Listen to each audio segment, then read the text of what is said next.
Hola, ¿cómo están? Espero que estén muy bien. En la sesión de hoy día vamos a discutir acerca de cómo se organiza el sistema nervioso y esto se relaciona con distintos componentes que tiene el sistema nervioso. Por una parte, el sistema nervioso central, el sistema nervioso periférico como otro componente, el cual a su vez está dividido en sistema nervioso somático y sistema nervioso autónomo. Una perspectiva que siempre nos interesará tener presente es que el sistema nervioso se organiza en distintos niveles de organización, incluyendo un nivel molecular. El nivel molecular está formado básicamente por los átomos que se unen por enlaces para formar moléculas. Luego tenemos el nivel celular, el nivel de tejido, donde células trabajan coordinadamente cumpliendo varios tipos de operaciones. Por otra parte, tenemos el nivel órgano, que en este caso es el cerebro, y el nivel sistema nervioso, que básicamente consiste en una serie de componentes que incluyen al sistema nervioso, pero también los del sistema nervioso periférico. Vamos a caracterizar la organización del sistema nervioso teniendo en cuenta estas divisiones anatómicas y estaremos, por otra parte, mencionando qué operaciones realizan los distintos componentes del sistema nervioso. Tantas funciones que se realizan en el organismo que son de tipo involuntarias y otras funciones que son de tipo voluntario. Entonces, esta caracterización la vamos a situar inicialmente con las etapas de desarrollo del sistema nervioso durante la vida. Y en ese sentido tenemos una etapa prenatal y una etapa postnatal. La etapa prenatal a la vez la podemos dividir en desarrollo embrionario y en desarrollo fetal. Y este desarrollo prenatal comienza con la fecundación o concepción, que básicamente permite que dos células procedentes del gameto femenino y el gameto masculino se fusionen y comiencen una serie de etapas de desarrollo que van consistiendo en la formación de un organismo paso a paso. En el caso del sistema nervioso, este se comienza a estructurar en torno al día 16, prenatal, o sea, después de la concepción, después de la fecundación, 16 días después comienza el desarrollo del sistema nervioso. Y el sistema nervioso, una vez que una niña o un niño nace, no termina de estar completamente maduro. Y este proceso de maduración dura mucho tiempo, muchos años, los cuales muchas veces pueden abarcar 2 décadas. En ese sentido, el desarrollo postnatal tiene etapas infantil, la etapa de la niñez y la etapa de la adolescencia. La etapa infantil está del nacimiento a los 2 años, usualmente caracterizada por un importante desarrollo sensorial, coordinación de lo sensorial con lo motor y una serie de etapas de desarrollo motor que tienen que ver con el poder llegar a caminar erguido. Por otra parte, está la etapa de la niñez, que cubre desde los 2 a los 12 años y hay toda una adquisición de habilidades cognitivas desarrolladas en torno al razonamiento lógico, razonamiento abstracto. Y la adolescencia, usualmente entre 13 y 20 años, con la creación de identidad, el desarrollo del juicio, y estas etapas básicamente están acompañadas de un desarrollo de distintas estructuras cerebrales y distintos componentes del sistema nervioso que dan sustento al desarrollo de estos distintos aspectos funcionales que podríamos denominar.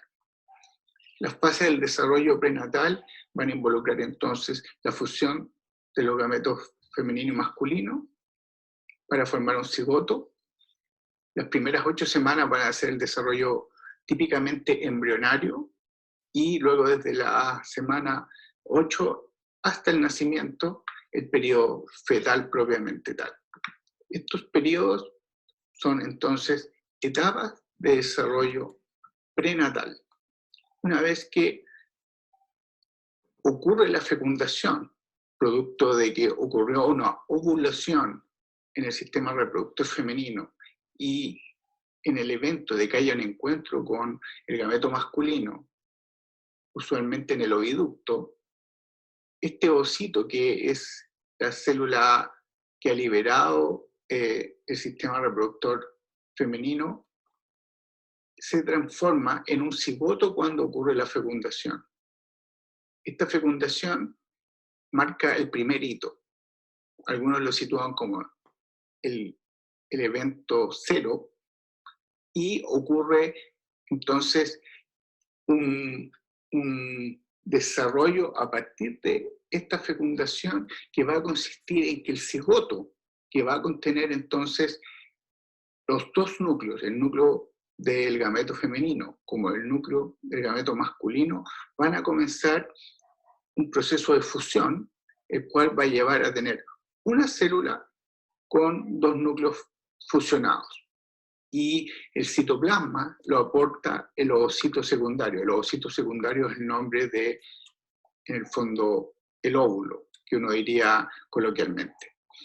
Ahora, una vez que comienza el proceso de desarrollo, a partir de esta fecundación, la célula se divide en 2, luego en 4, luego en 8, formando un estado de mórula, y luego forma una estructura llamada blastocisto, en que las células que van a dar origen al embrión se estructuran en torno a una masa de células que se llama embrioblasto, que acá se muestra en rojo.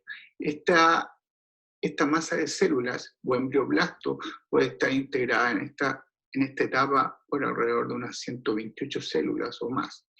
Y estas células producen un líquido, el cual se acumula en una cavidad llamada blastocele. Hay otras estructuras extraembrionarias que en este momento podemos mencionar como el trofoblasto y la zona pelúcida. La zona pelúcida es una capa membranosa de protección que está regulando, por una parte, la etapa de fecundación y toda esta etapa de segmentación. La segmentación básicamente consiste en ir generando nuevas células hijas a partir del cigoto. Entonces tenemos el estadio de 2 células, estas células se llaman blastómeros. Este estadio de 2 células se produce básicamente durante el primer día usualmente, y luego tenemos la formación de 4 células o 4 blastómeros, 8 células y así hasta formar el blastocisto. En esta etapa, el blastocisto está caracterizado entonces por tener un embrioblasto, que es la masa de células que va a formar el embrión, y por otra parte va a tener esta cavidad y está rodeado por el trofoblasto y la zona pelúcida. La zona pelúcida tiene una serie de proteínas que se llaman ZP1, ZP2, ZP3. Son glicoproteínas que están regulando distintas etapas de esta segmentación que está experimentando el cigoto durante su trayecto. Una vez fecundado, entonces, por supuesto, estamos comentando el tema del ovocito siendo fecundado por el espermatozoide, y entonces la etapa de segmentación está regulada en parte por la zona pelúcida, la cual también regula el proceso de fecundación mismo. Y alrededor de esta etapa se libera, ocurre una eclosión que se rompe esta zona pelúcida y emerge entonces el embrión en desarrollo, que ahora deja de estar cubierto por la zona pelúcida y solo va a estar rodeado por el trofoblasto, estructura que es necesaria entonces para comenzar la implantación alrededor del día 6, que va a consistir en la destrucción del endometrio de la pared del útero femenino, del sistema reproductor femenino, para luego ir ingresando a esta pared del útero. Estos elementos básicamente iniciales, son llamadas etapas de implantación. Nos referimos al momento en que el embrión empieza a atacar la pared del útero de la madre, es marcada por el comienzo de la implantación. Una serie de fases que van a consistir en que enzimas producidas por el trofoblasto, particularmente por una estructura que se llama sinciso trofoblasto, comienza a producir enzimas que van destruyendo la pared del útero. Y con eso va ingresando el embrión y las estructuras extraembrionarias hacia el interior de la pared del útero. Dentro de la pared del útero va generando entonces como un proceso paralelo vasos sanguíneos y va generándose sangre, que finalmente hacia el día 13 marcan el comienzo de la conexión sanguínea entre la madre y el bebé. Eso marca un hito, que es la finalización de la implantación, alrededor del día 13, entonces por el establecimiento de esta comunicación sanguínea entre la madre y el bebé. Por otra parte, considerar una etapa que es otro hito dentro del desarrollo embrionario que ocurre en el día 14. El día 14 está caracterizado por la formación de un embrión estructurado en torno a 3 láminas de células. Cada una de estas es una célula y se forman 3 capas de estas células. Y estas capas reciben los nombres de endodermo, en la capa inferior, aquí más abajo, mesodermo y ectodermo. Estas 3 capas marcan lo que se denomina embrión trilaminar, el cual se forma por un proceso llamado gastrulación. Estas 3 láminas surgen de una etapa previa que se estructura al final de la implantación, en que el embrión está formado por 2 láminas, una llamada epiblasto y otra llamada hipoblasto. El epiblasto es el que da origen a estas 3 capas germinales que se llaman, que se producen por un proceso llamado gastrulación y van a permitir formar estas 3 capas germinales. Por otra parte, a partir del ectodermo comienza a formarse el sistema nervioso. Entonces, el ectodermo va a dar origen a 3 grandes estructuras presentes en el día aproximadamente 15 del desarrollo embrionario, las cuales son, en zonas más periféricas, la epidermis, en zonas intermedias las crestas neurales y en la zona central la placa neural. Este proceso de transformación de células del ectodermo a la placa neural está regulada por una serie de factores de crecimiento, los cuales reciben nombres como la proteína morfogenética de hueso, BMPs, los factores de crecimiento transformante TGF-beta, factor de crecimiento fibroblasto, FG-beta, y algunos componentes de la familia Wnt, que se escribe WNTS.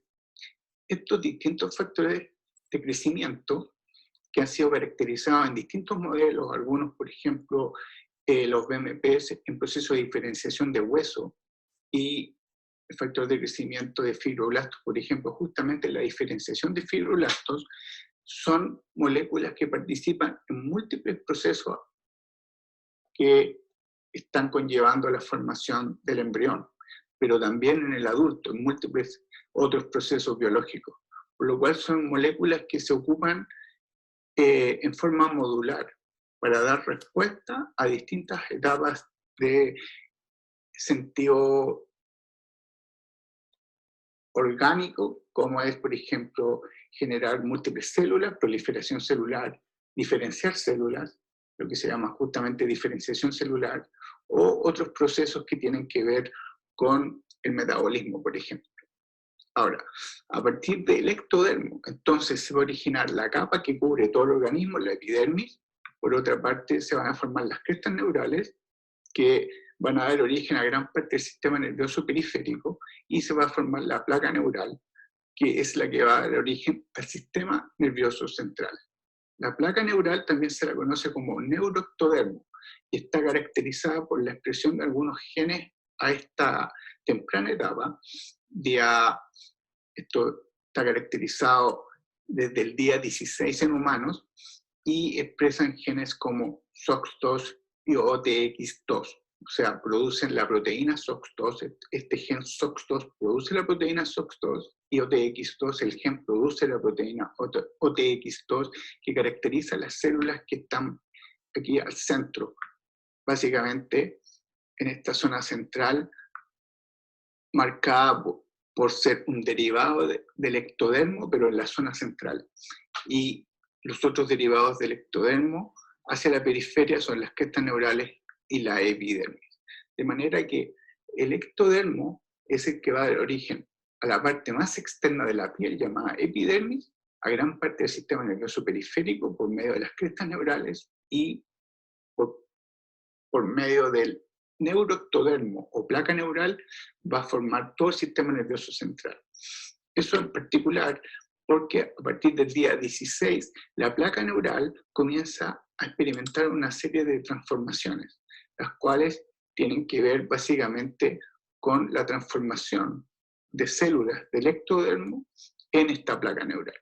Y esto en particular está regulado en parte por moléculas de la familia BMP, en que la concentración a las cuales estén expuestas estas células del ectodermo va a determinar el destino que va a tener esa célula del ectodermo.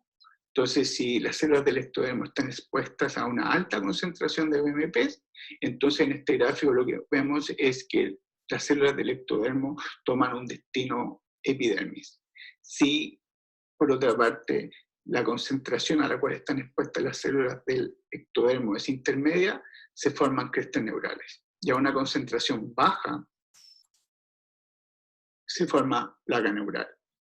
Esto tiene que ver con la interacción entre los BMPs, que producen las mismas células del ectodermo, y una serie de moléculas que se llaman antagonistas de los BMPs. Los antagonistas de los BMPs son diversos, unos se llaman cordina, otros se llaman folistatina, son moléculas que además están complementadas, por ejemplo, con Noggin, que en conjunto lo que hacen es disminuir la concentración de BMP en la zona central. Entonces, cuando consideramos el ectodermo, las células del ectodermo producen BMPs endógenamente. Y los antagonistas, cordina, folistatina, por ejemplo, lo que hacen es ser un bloqueador, por así decirlo, de la actividad de los BMPs. Y entonces esta actividad antagónica de los BMPs producida por estas moléculas, entonces lo que hace es producir un gradiente de BMPs. Y donde hay una baja concentración de BMP, justamente en la zona central del ectodermo, se genera entonces la placa neural. Y hacia la periferia, donde hay una concentración alta de BMP, porque a la vez hay una concentración baja de antagonistas, se produce la epidermis. Y a una concentración intermedia, justo entre la epidermis y la placa neural, se producen las crestas neurales. En este proceso, además, intervienen otros factores de crecimiento, como los FGF8 y los Wnt, que habíamos mencionado previamente. Aquí se muestra, por ejemplo, algunas de estas moléculas antagonistas de los BMPs. Aquí se muestra como un corchete estas moléculas. Aquí tenemos folistatina, Cerberus, por ejemplo, está Noggin, tacordina, y estas moléculas son capaces de atrapar moléculas de la familia de los BMP o de la familia de los TGF-beta.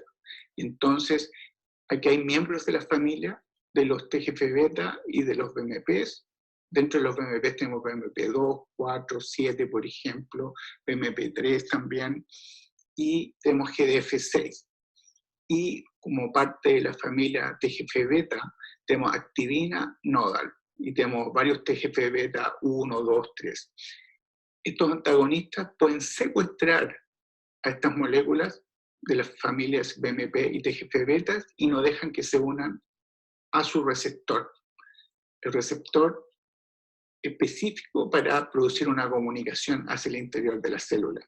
Entonces, estas moléculas, los BMPs y los TGF-beta, son bloqueados por estos antagonistas y bloquean entonces la acción sobre los receptores que están en la superficie celular. De esa manera, si hay, por ejemplo, una acción provocada por una alta concentración de BMP o una baja concentración de antagonistas, entonces lo que va a ocurrir es que se van a producir genes, o sea, se van a expresar genes que van a determinar que las células del ectodermo tomen un destino epidermis.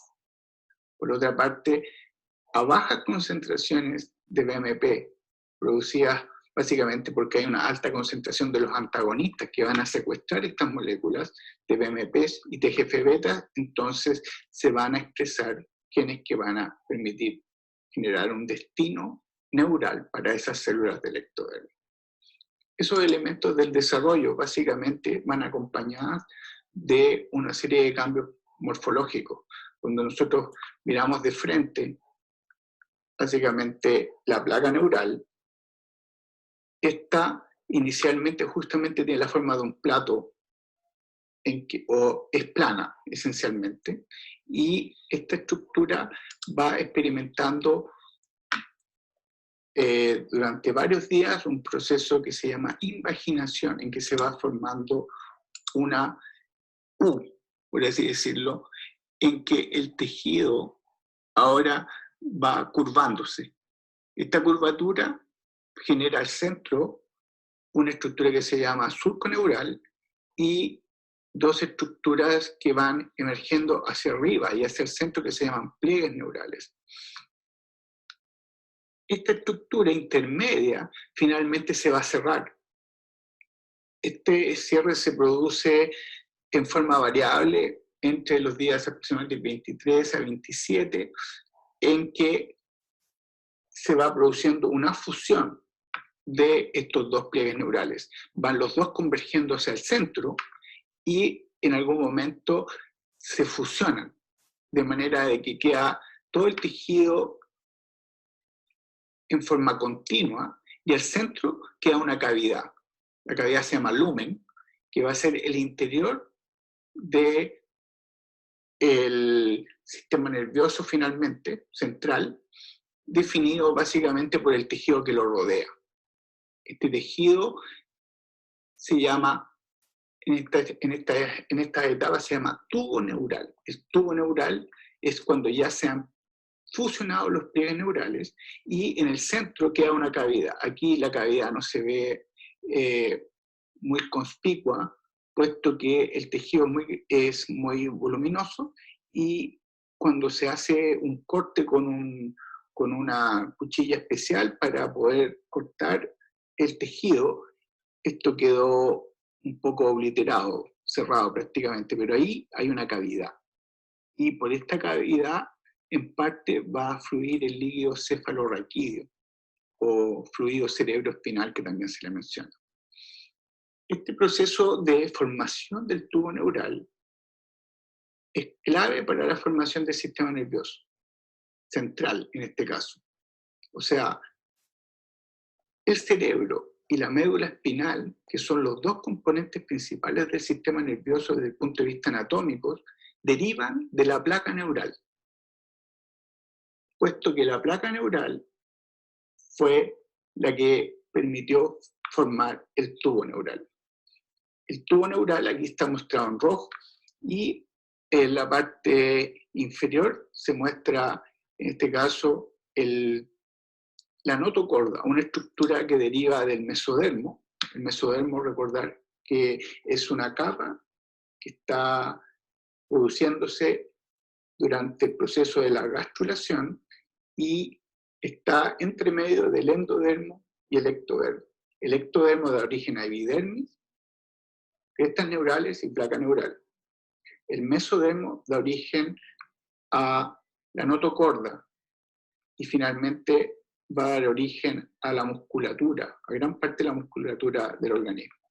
Y el endodermo, que se ubica en la capa inferior, va a dar origen, por ejemplo, al intestino y a muchas estructuras del sistema digestivo.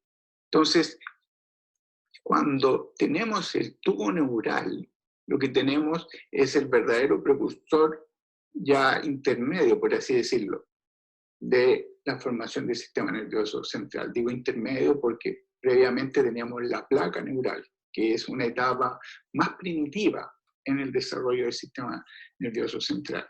Y tenemos la notocorda, que produce una serie de moléculas que ayudan a este proceso de cierre del tubo neural, pero a la vez la diferenciación de células dentro del tubo neural. Esta notocorda actúa como centro de señalización de moléculas. En particular, produce las moléculas llamadas SHH, que actúan produciendo acá o regulando la diferenciación de las células que están de la mitad hacia abajo del tubo neural, lo que se llama la parte ventral. Aquí, si establecemos una línea imaginaria, acá al centro, la mitad hacia abajo es ventral y la mitad hacia arriba es dorsal.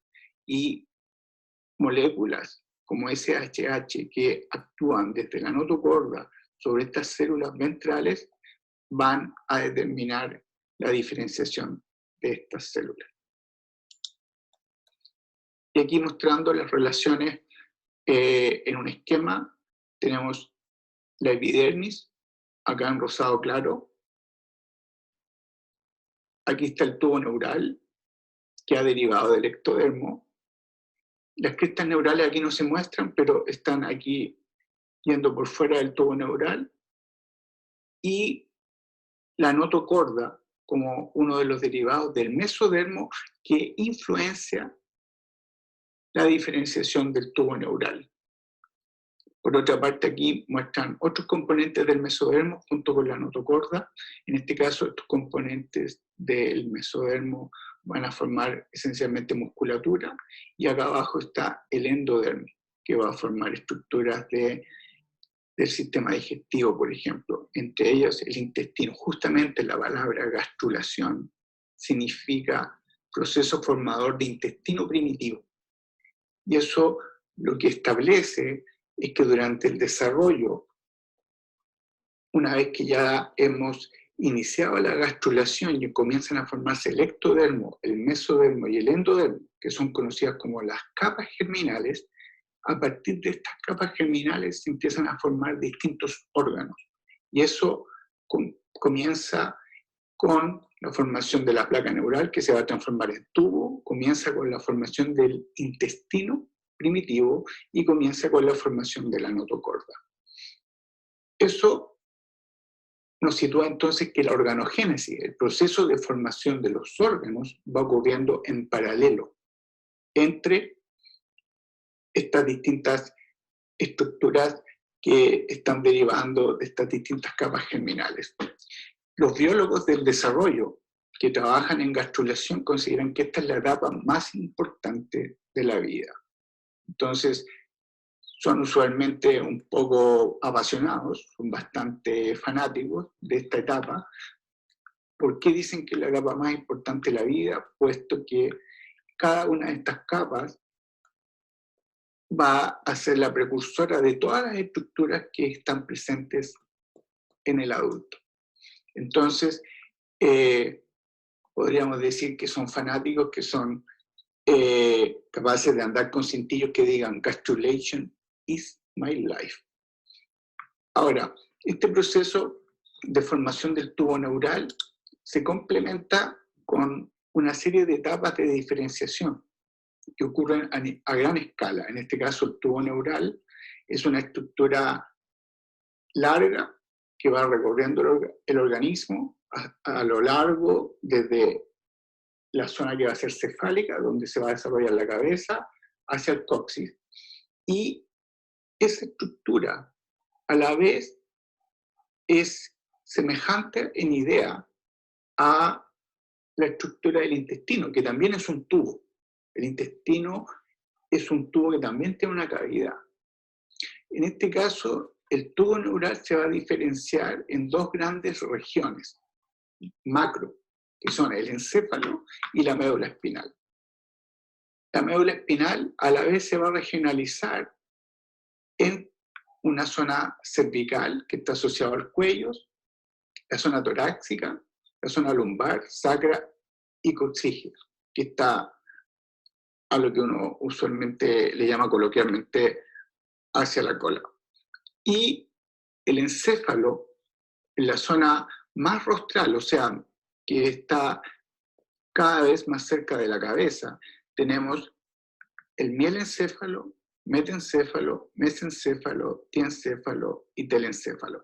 Estas son regiones que van a subdividir al órgano. En este caso, anatómicamente se le llama encéfalo y coloquialmente se le llama cerebro, que sería básicamente lo que va a estar contenido del sistema nervioso dentro del cráneo del ser humano. Y en esta vista de la derecha, aquí lo que ya tenemos es que el tubo neural diferenciado. Aquí están los hemisferios cerebrales. Los hemisferios cerebrales son parte del telencéfalo. Tenemos otras estructuras que forman parte del telencéfalo que aquí no están mostradas. Aquí tenemos el tálamo que forma parte del diencéfalo. Tenemos mesencéfalo, acá color morado. Y luego tenemos componentes del metencéfalo que aquí están en color celeste, el cerebelo y el puente. Y el bulbo raquídeo o médula oblongada yendo hacia la interfase con la médula espinal que aquí está más abajo mostrada con su componente cervical, torácico, lumbar, sacro y coxígeo. Esos componentes entonces son regiones más pequeñitas dentro de estructuras más grandes. Entonces tenemos la médula espinal como una gran estructura, componente del sistema nervioso central, y se encuentra dividida en regiones más pequeñitas. Lo mismo el encéfalo. Podríamos decir que es como un país. Por ejemplo, Chile, que se divide en grandes regiones, norte, centro, sur. Y a la vez el norte se va dividiendo en otras regiones más pequeñitas.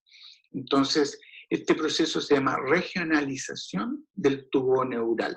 El tubo neural, recuerden que proviene de la placa neural, y el tubo neural a su vez va a dar origen al encéfalo y la médula espinal, que son los dos componentes del sistema nervioso central. ¿Qué procesos dan cuenta de la formación del sistema nervioso en el periodo embrionario y que también son importantes en el desarrollo postnatal? La neurogénesis, la formación de nuevas neuronas. Esto se conoce como neuroblastos, aquellas células que se están originando sin diferenciación inicial en un comienzo, entonces, pero luego estos neuroblastos pueden llegar a formar neuronas. Gliogénesis, que es la formación de células gliales. Recordad que el sistema nervioso está formado por dos grandes tipos de células, las neuronas y las células gliales. Por otra parte tenemos la mielinogénesis, que es la formación de mielina en aquellas neuronas que tengan axones rodeados por mielina, que son los axones mielinizados. No todas las neuronas tienen axones con mielina, pero los que en el fondo realizan la conducción más rápida de actividad eléctrica están rodeados por mielina. Sinaptogénesis, en este caso se refiere a la formación de estructuras que posibilitan la comunicación entre neuronas, la sinapsis. Y durante el desarrollo embrionario prenatal, básicamente, tardío muchas veces, o sea, tanto tardío me refiero cuando estamos llegando al último trimestre de generación del organismo, o sea, tenemos meses 7, 8, 9, ocurre una gran reorganización de las sinapsis. Y algunas de las sinapsis se pierden, lo que se llama eliminación o poda sináptica. Y esa reorganización sináptica lo que permite es reducir el número de sinapsis, afinarlas y de esa manera producir una especialización anatómica, morfológica, que va a ir en correspondencia con la realización de una serie de operaciones específicas que van a tener las distintas neuronas o grupos de neuronas a medida que forman redes neuronales. En resumen, tenemos que a partir de la gastrulación se forma el ectodermo, el mesodermo y el endodermo, y el ectodermo, las células del ectodermo dan origen a tres grandes estructuras, que son la epidermis, que es la parte más externa de la piel, las crestas neurales, que va a formar gran parte del sistema nervioso periférico, y la placa neural, que va a ser la estructura básicamente del sistema nervioso primitivo, que va a dar origen al tubo neural, y el tubo neural a su vez da origen al cerebro y la médula espinal. Recordar que anatómicamente al cerebro se le llama encéfalo, y el término cerebro más bien proviene de la traducción al castellano de la palabra brain en inglés. Considerando esta estructura ahora como forma de sinopsis, por medio de microfotografías que se han obtenido con un microscopio de fotografía óptica. Aquí tenemos un tejido que proviene de pollo, son en el fondo organismos llamados, en este caso, en forma científica, Gallus gallus, que en el fondo son la especie de pollo, y durante el desarrollo embrionario del pollo se produce también gastrulación. Aquí tenemos el ectodermo, esta capa más externa, mesodermo al centro, endodermo acá abajo, y aquí se comienza a producir un engrosamiento de la zona central para formar la placa neural. Pero luego la placa neural a la vez va empezando a curvarse y va formando una U incipiente. Esta U es lo que es la expresión morfológica del proceso de invaginación. Esta etapa de formar placa neural o neuroectodermo, que también se llama a partir del ectodermo, es lo que se conoce como la inducción neural. Y ahí lo que tenemos en el fondo es la formación del sistema nervioso primitivo. Y la invaginación va permitiendo transformar la placa neural en un tubo neural, proceso que se llama neurulación. Transforma la placa neural en el tubo neural, y ese es el proceso de neurulación. Luego, esta invaginación se hace más acentuada. Aquí al centro está el surco neural, aquí tenemos los pliegues. A medida que está ocurriendo la organogénesis del sistema nervioso, a la vez tenemos todavía que el resto del organismo está organizado en tres capas germinales: ectodermo, mesodermo, endodermo. Luego se acentúa aún más la invaginación, el surco neural sigue estando al centro, esto es como el surco de un río. Acá abajito tenemos entonces el surco neural y tenemos dos pliegues. Los pliegues neurales van creciendo hacia arriba y van creciendo hacia el centro. Y seguimos teniendo la estructura trilaminar del embrión: ectodermo, mesodermo, endodermo. Y aquí, atención, tenemos esta estructura que está un poco aplastada aquí, es la notocorda. La estructura que produce SHH, moléculas que son liberadas al medio y actúan en la diferenciación de esta estructura que se está formando, que es el tubo neural. Acá ya el tubo se ha cerrado por la fusión de los pliegues neurales. Y entonces aquí queda una cavidad y aquí está el tejido donde van a estar las células. La notocorda se sigue ubicando abajo. Y eso marca entonces la formación del tubo neural. El tubo neural es una estructura que es extensa y que se va a regionalizar. Y el tubo neural se va a regionalizar en dos grandes estructuras, que son el encéfalo y la médula espinal. Y eso marca básicamente la formación del sistema nervioso central. Por otra parte, el sistema nervioso periférico es otro componente del sistema nervioso que deriva esencialmente de las crestas neurales, que también derivan del ectodermo, como habíamos mencionado. En este caso, en esta figura lo que tenemos es que el encéfalo está mostrado aquí arriba y la médula espinal va siguiendo este curso mostrado por las flechas rojas que van bajando acá. Ahora, esos son los dos componentes principales del sistema nervioso central, así como grandes estructuras. Por otra parte, a partir de la médula espinal vemos que hay una serie de ramificaciones. Estos son nervios. Estos nervios son manojos de axones. Y estos manojos de axones van a tener algunas funciones, algunos sensoriales, otros motores y otras funciones mixtas, sensoriales y motoras. Y estos nervios forman parte del sistema nervioso periférico. Básicamente, una forma fácil de hablar del sistema nervioso periférico es todas aquellas estructuras que pertenezcan al sistema nervioso que están fuera de los bordes de la médula espinal y fuera de los bordes del encéfalo. Y ahí tenemos una serie de nervios que son los nervios craneales que emergen del cerebro hacia el exterior, y estos nervios que son los nervios espinales que emergen de la médula espinal hacia el exterior.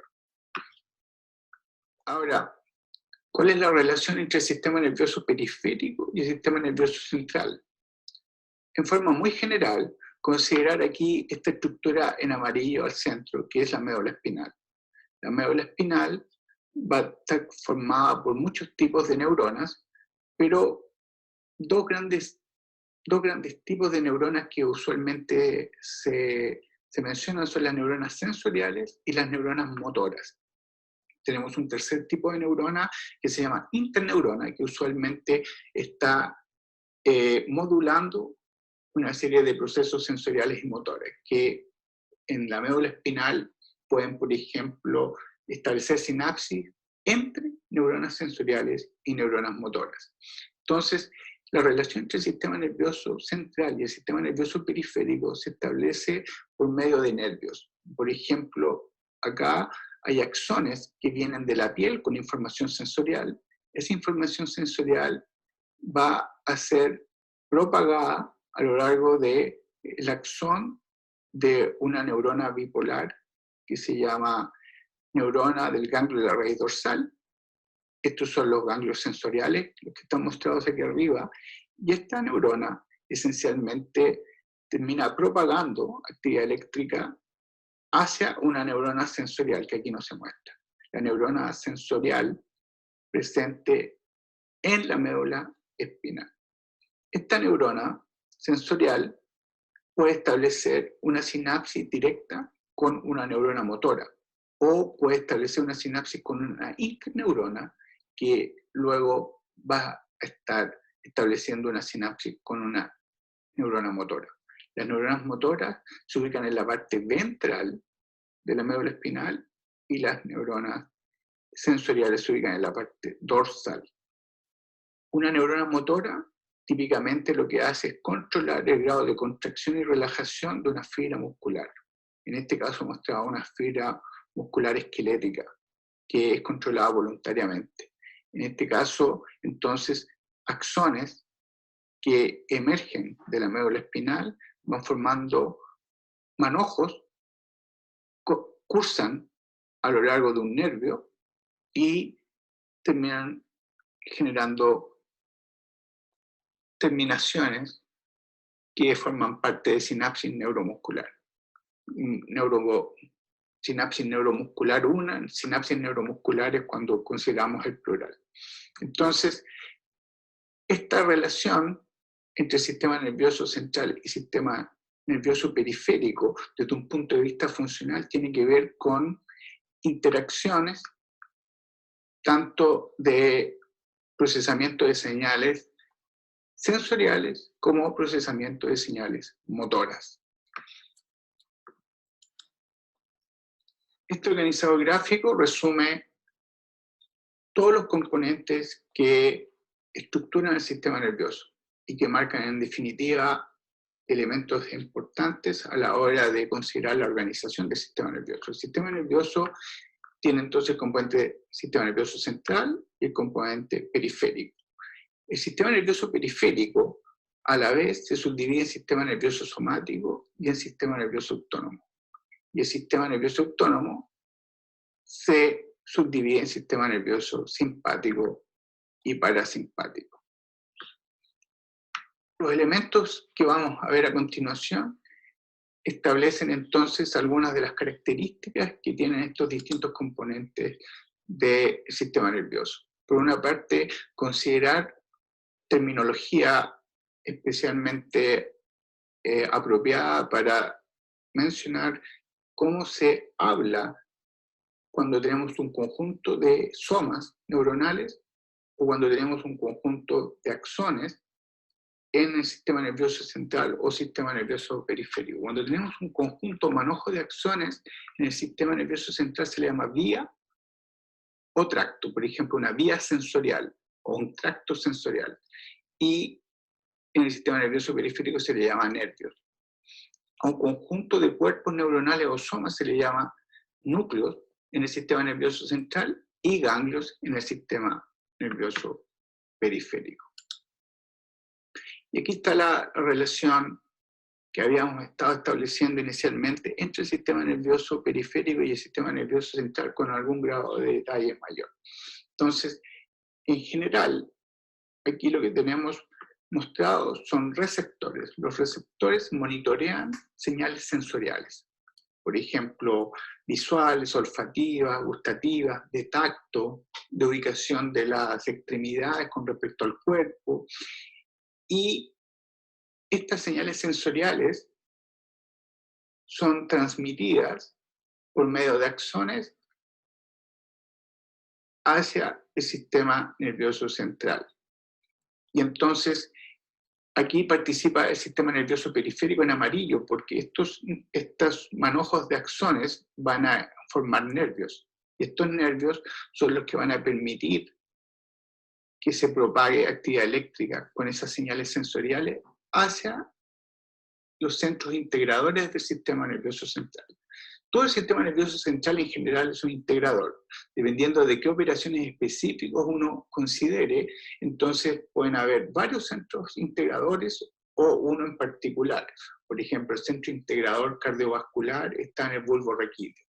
El centro integrador respiratorio también está en el bulbo raquídeo. Si pensamos en memoria y aprendizaje, está en el telencéfalo.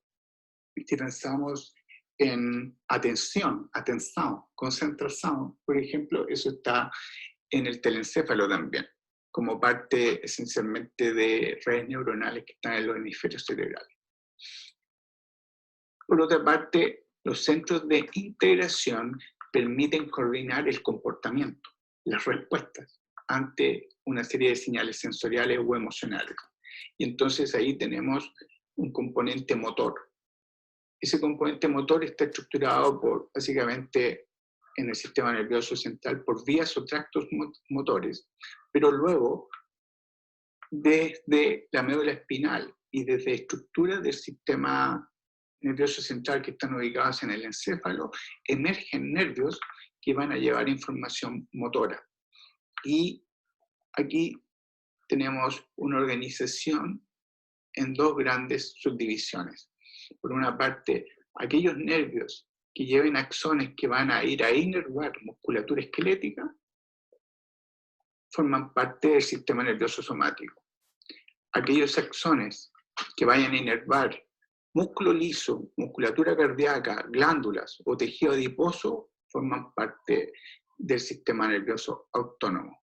Entonces, estas estructuras que están mostradas acá abajo se conocen como efectores.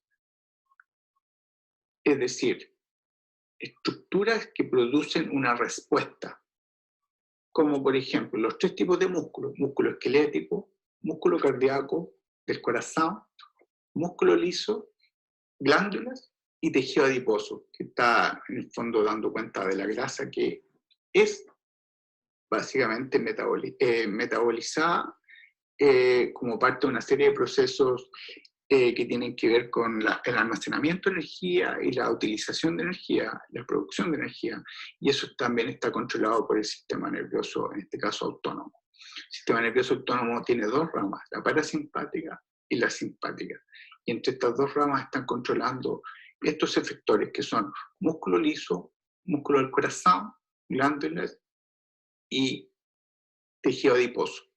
El sistema nervioso somático, básicamente músculo esquelético. ¿Y cuál es la imagen entonces? Tenemos receptores y efectores. Los receptores monitoreando señales sensoriales, los efectores generando una respuesta. Y al centro, los centros integradores. Los centros integradores son distintos componentes del sistema nervioso que están distribuidos dependiendo de qué operaciones, qué centros integradores tenemos que considerar.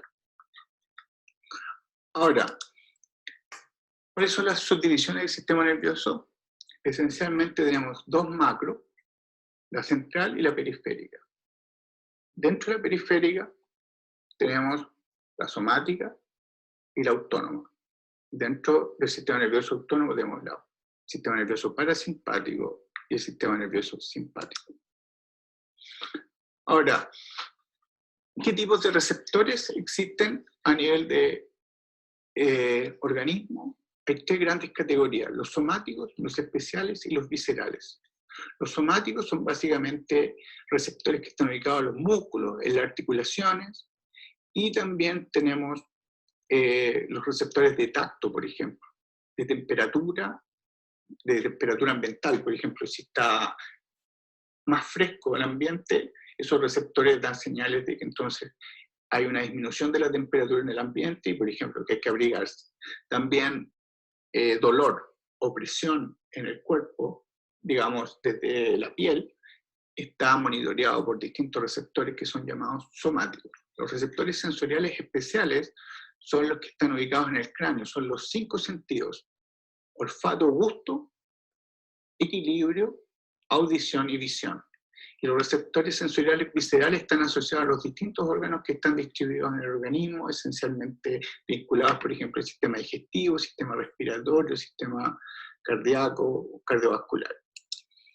Por otra parte, los efectores son esencialmente 5, de los cuales mayoritariamente muchas veces se muestran 4, que son el músculo liso, músculo cardíaco y las glándulas, como parte del sistema nervioso autónomo. A esto le podemos agregar el tejido adiposo que habíamos mencionado, y como parte del sistema nervioso somático está la inervación de la musculatura esquelética.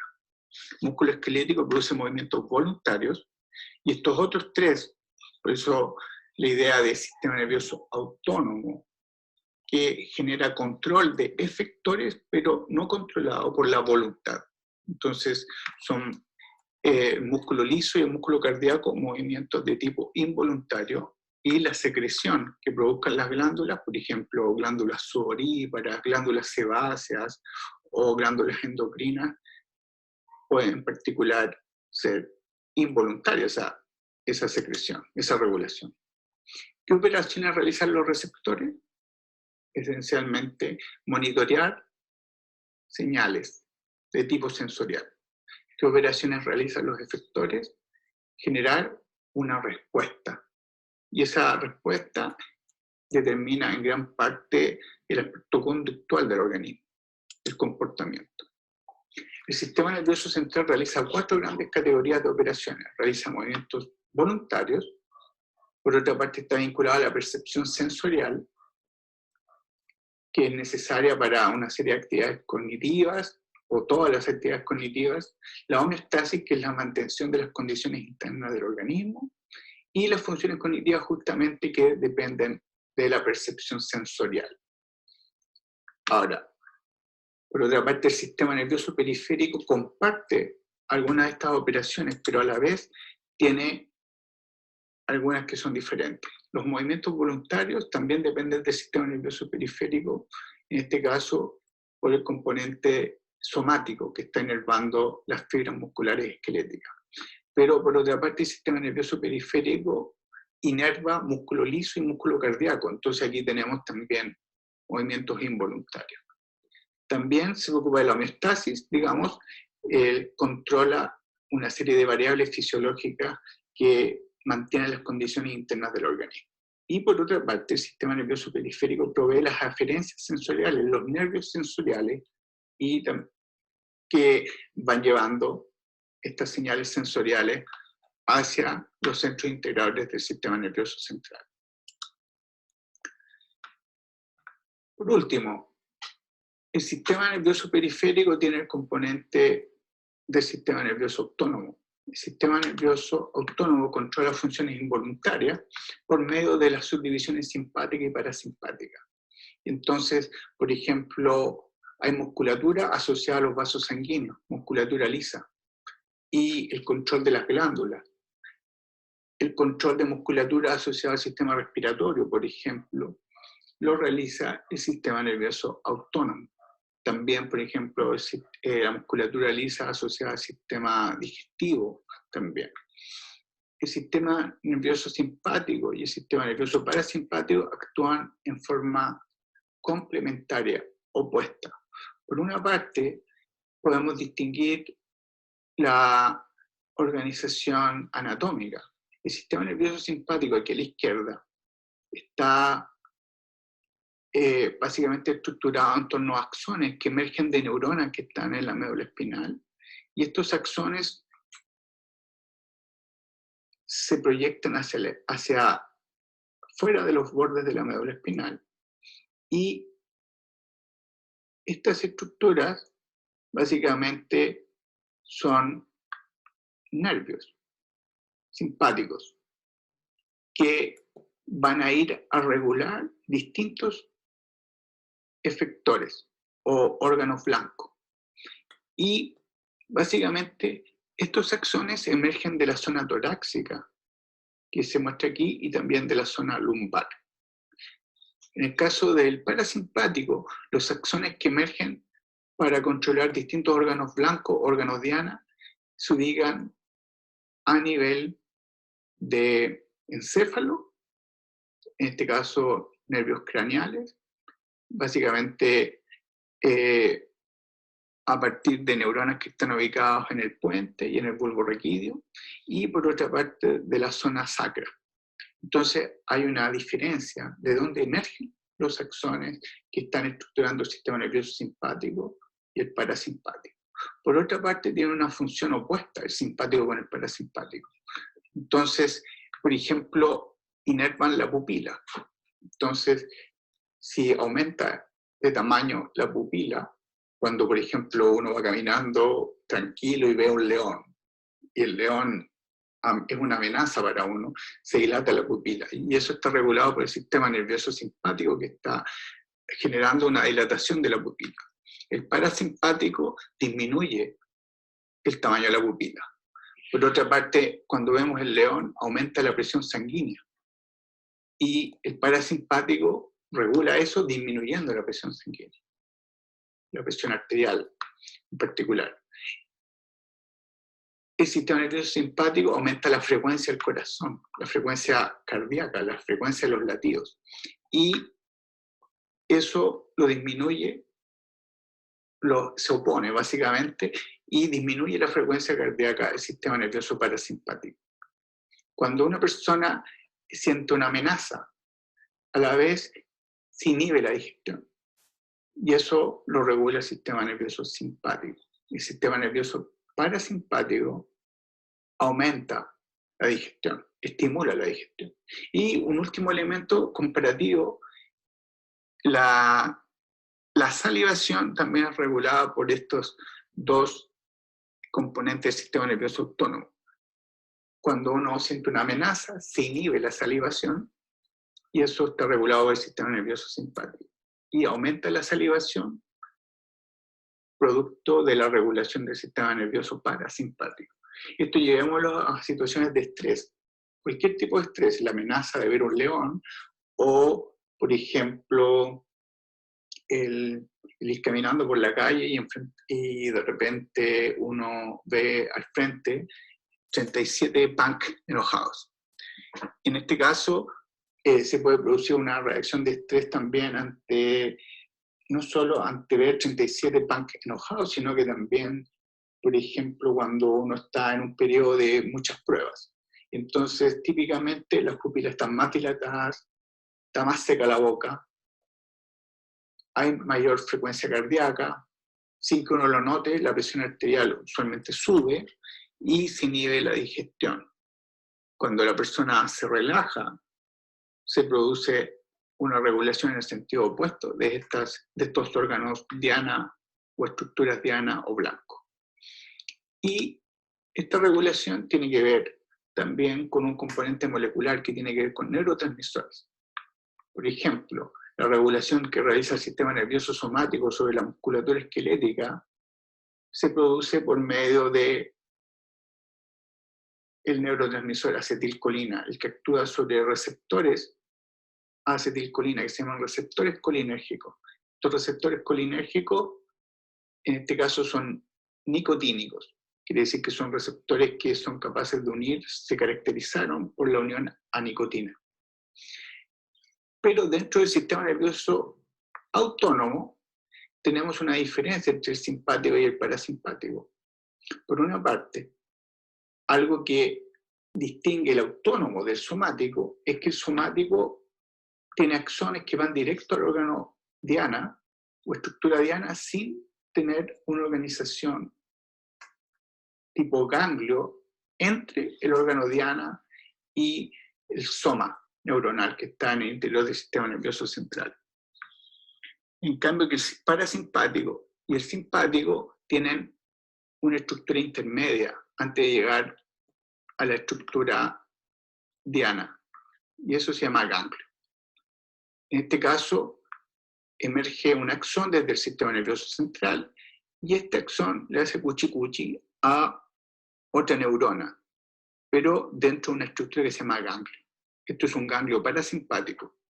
Y aquí se libera acetilcolina entre la primera neurona que emerge del sistema nervioso central, que ahora pasa a llamarse preganglionar, y hay liberación de acetilcolina que actúa sobre una neurona 2, que es la neurona postganglionar, la que está después del ganglio. Entonces, la neurona que llega al ganglio es la preganglionar, libera acetilcolina, actúa sobre receptores que están ubicados en la neurona postganglionar, y la neurona postganglionar es la que actúa sobre el órgano diana, y ahí libera acetilcolina. Entonces hay acetilcolina actuando entre la preganglionar y la postganglionar, y entre la postganglionar y el órgano diana. En el caso de la vía simpática, tenemos una organización también con ganglios, y en este caso los ganglios están más lejos del órgano diana, están más cerca de la médula espinal, o de los componentes básicamente que referimos como somas neuronales que están ubicados acá en la médula espinal. Y la neurona preganglionar libera acetilcolinas en la sinapsis con la neurona postganglionar. Esta acetilcolina actúa sobre receptores nicotínicos, colinérgicos porque son receptores de acetilcolina y del tipo nicotínico. Y la neurona postganglionar libera norepinefrina, básicamente en la sinapsis entre la neurona postganglionar y el órgano diana. La norepinefrina a su vez tiene receptores específicos, en este caso receptores adrenérgicos. En particular, aquí tenemos los beta 1. Esta comparación entonces establece que hay diferencias anatómicas entre el simpático y el parasimpático en cuanto a la ubicación de los ganglios, si es más cerca o más lejos de los órganos diana, y los tipos de neurotransmisores que están participando, en particular entre la neurona postganglionar y el órgano diana, actúa la acetilcolina en el caso del parasimpático y la norepinefrina o noradrenalina, que es lo mismo, en el caso del sistema nervioso simpático. Y aquí, para ir resumiendo, entonces, neuronas ubicadas en la médula espinal proyectan axones que inervan musculatura esquelética, sin haber un ganglio entre medio. Y esta es la organización del sistema nervioso somático. A nivel motor, sistema nervioso autónomo, que es un sistema nervioso autónomo es motor, hay un axón que se dirige hacia un ganglio, donde se produce una sinapsis con una segunda neurona, que es la neurona postganglionar. La existencia de ganglios es característica del sistema nervioso autónomo simpático y parasimpático. La diferencia es que los ganglios se ubican más cerca de los órganos diana en el caso del sistema nervioso parasimpático.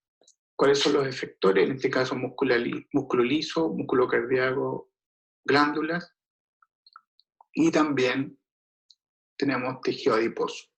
O sea, células musculares, células cardíacas, células que forman parte de glándulas y células que están formando el tejido adiposo. Y finalmente considerar que las señales sensoriales se propagan por medio de señales eléctricas que van hacia el sistema nervioso central. Aquí se integran. Estas señales viajan por axones que forman manojos. Esos manojos constituyen nervios. Cuando son nervios exclusivamente dedicados a la propagación de señales sensoriales, llamamos nervios sensoriales, y esta información se integra en distintos centros de la médula espinal y del encéfalo. Pueden participar la médula espinal y el encéfalo, o solo el encéfalo, dependiendo de qué señales y de dónde venga anatómicamente la señal. Por otra parte, tenemos un componente motor, que es relacionado con la respuesta que se produzca a partir de los centros integradores para producir, por ejemplo, movimiento voluntario, controlando la musculatura esquelética y controlando otros tipos de musculatura, glándulas, tejido adiposo por medio de componentes neurales que producen un control no voluntario.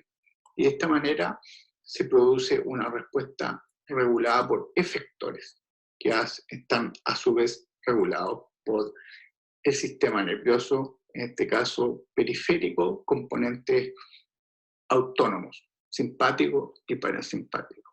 Muchas gracias. Que estén muy bien.